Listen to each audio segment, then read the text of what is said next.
আসসালামু আলাইকুম দর্শক শ্রোতা। দর্শক, আমি এই মুহূর্তে আছি টঙ্গী আব্দুল্লাহপুর যে ব্রিজটা, বেলি ব্রিজটা যে পড়ে গেছে সেইখানটাতে আছি। আপনারা দেখতে পাচ্ছেন আজকে ভোরের বেলায় একটি ট্রাক বোঝাই এই বেলি ব্রিজটা ভেঙে তারপর পড়ে গেছে। আমরা যতটুকু জেনেছি যে এই ট্রাকটিতে দুইজন লোক ছিল, যারা কিনা একজন হচ্ছে হেল্পার, একজন হচ্ছে চালক। তাদের মধ্যে থেকে ড্রাইভারের অবস্থা, যে চালক তার অবস্থা খুবই গুরুতর ছিল, তাকে একটি প্রাইভেট হাসপাতালে নেওয়া হয়েছে এবং হেল্পার ভয় পেয়ে তাৎক্ষণিক জায়গা থেকে পালিয়েছে। আপনারা দেখতে পাচ্ছেন যে আবারও কাছ থেকে আমি দেখাই যে আপনাদেরকে যে কি অবস্থা।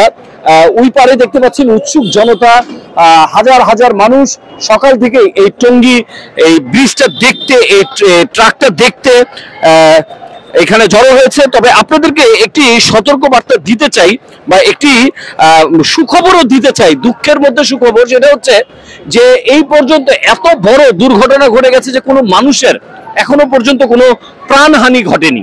এটা হচ্ছে একটা সুখবর।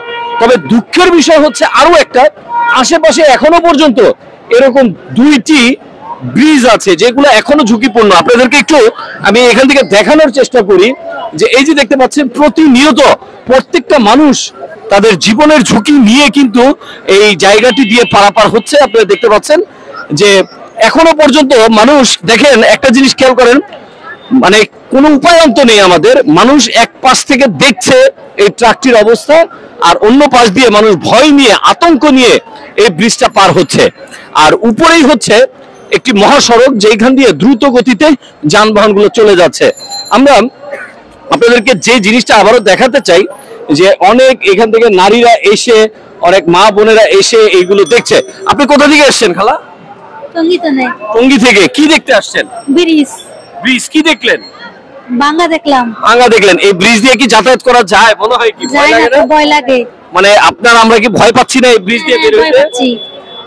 তো দর্শক, আপনাদেরকে যে জিনিসটা আমি বারবার বুঝাতে চাই, সাবধানের কোনো মাইল নাই, সাবধানের কোনো মাইল নাই।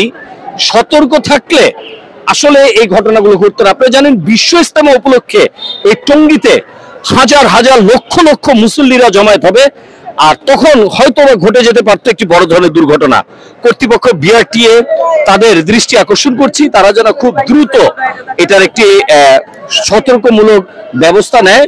আমরা সেটা অচিরেই দেখতে পাবো। এটার পাশেই আপনারা জানেন বৃহত্তর একটি মুসল্লিদের জামায়াত হয়, বিশ্ব ইজতেমা হয়। খুবই দুঃখের বিষয় যে এমন একটি ঘটনা ঘটে গেছে। দর্শক, আপনারা ভিডিওটি সবাই শেয়ার করে দিবেন, সতর্ক করে দিবেন। সবাই ভালো থাকবেন, সুস্থ থাকবেন। আল্লাহ হাফেজ।